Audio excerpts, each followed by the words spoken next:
Mr. Peanutbutter, the fun-loving, always smiling golden retriever of BoJack Horseman.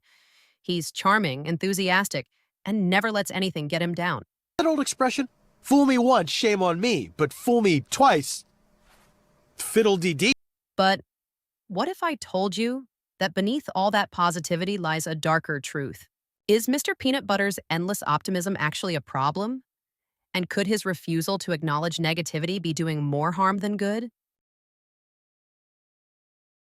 From the very first season, Mr. Peanutbutter is portrayed as the complete opposite of BoJack.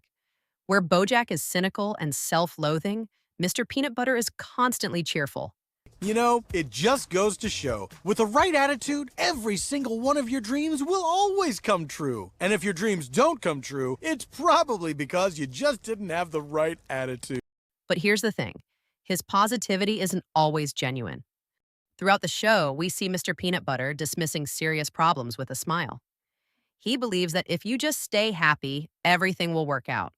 But real life doesn't work that way.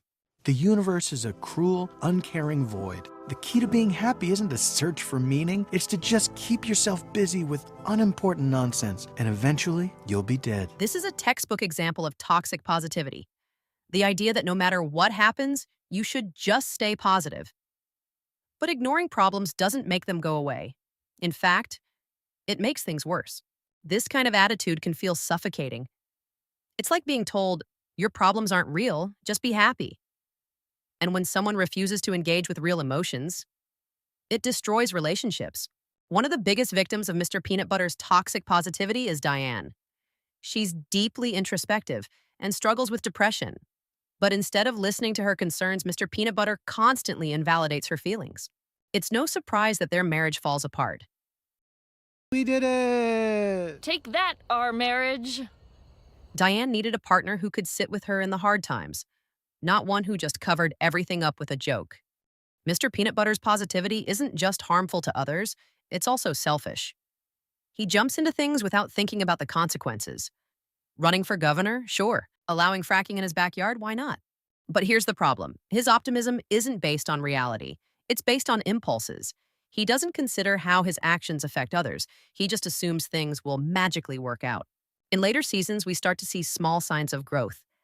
After his failed relationships, he finally begins to question if he's really as happy as he pretends to be.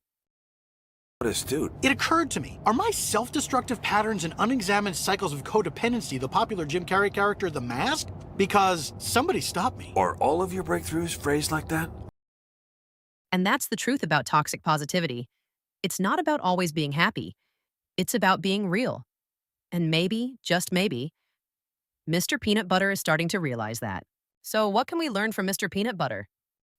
Positivity is great, but it can't replace real emotional depth. Sometimes the best thing you can do isn't to cheer someone up, it's to just be there with them. And in the end, that might be the most powerful lesson of all. Ah, I could tell by your tone that was something smart.